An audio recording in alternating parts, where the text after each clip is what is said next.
Across every major demographic, cortisol levels are reaching a breaking point. Life feels like an accelerating heartbeat, a constant state of high-pressure survival. We invest billions annually into pharmaceuticals, clinical therapy, and leadership coaching. Yet, despite these resources, the collective feeling of being overwhelmed has only deepened. Many people look at the Hanuman Chalisa and see a traditional religious poem, a chant used for centuries across India to invoke protection or drive away misfortune. However, a structural analysis of these 40 verses reveals a layered system for cognitive conditioning. The text moves sequentially through the stabilization of the ego, the regulation of the nervous system, and the execution of complex social strategy. By analyzing the Chalisa as a set of mental protocols, we can see how its 16th century logic offers a direct solution to the fractured attention and rising anxieties of our current era.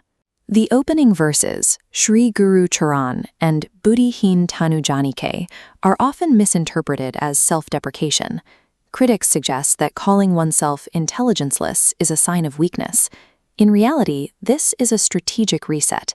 It is the empty cup philosophy, the understanding that a mind already full of its own perceived brilliance has no room for new data. You have to actively zero out your ego to become a receptive vessel. In the context of peak cognitive performance, this humility is a requirement. If you cannot detach from your own status, you cannot adapt to the shifting variables of a crisis. Meaningful growth begins with this neutralization of the self. By starting with a blank slate, the practitioner prepares their mind for the strategic lessons that follow. Tulsidas composed these verses while imprisoned in a Mughal jail, a place of extreme isolation and psychological pressure. When he writes Bhut Pishach Nikat Nahi Ave, claiming ghosts and spirits cannot approach, he is describing the somatic experience of fear that manifests as intrusive thoughts and paralyzing memories in a confined mind. The mechanism for clearing those mental shadows is physical. Reciting the Chalisa requires rhythmic vocalization that forces the lungs into a controlled, deep breathing cycle. This sustained vibration and oxygen intake acts as a form of auditory and respiratory regulation.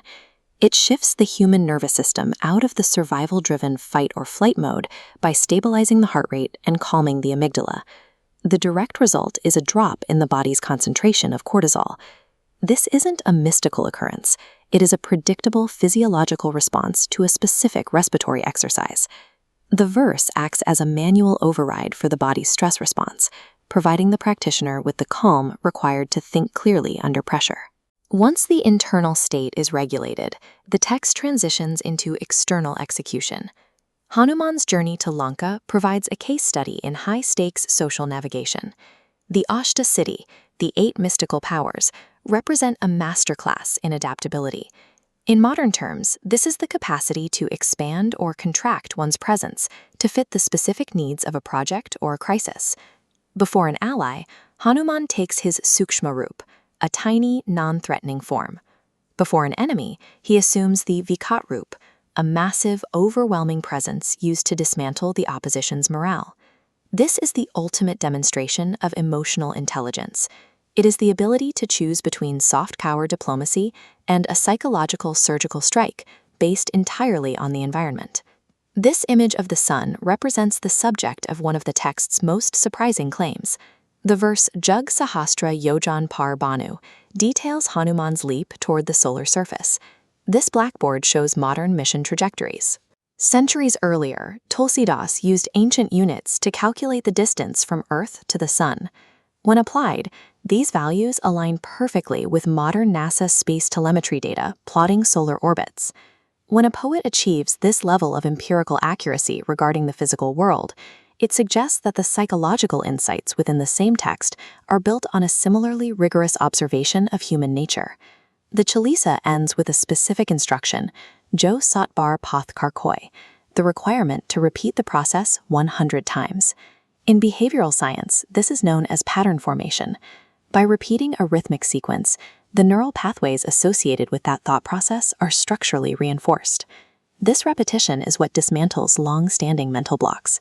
It provides the sustained effort needed to clear the subconscious of the self-imposed limitations that the text calls chute bandi.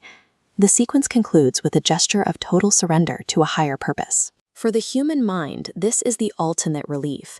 the complete cessation of the overthinking that fuels our modern exhaustion.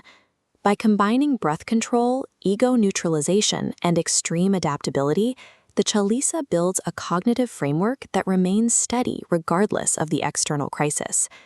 To continue exploring the ancient logic hidden in daily life, scan the QR code on your screen to join our WhatsApp community.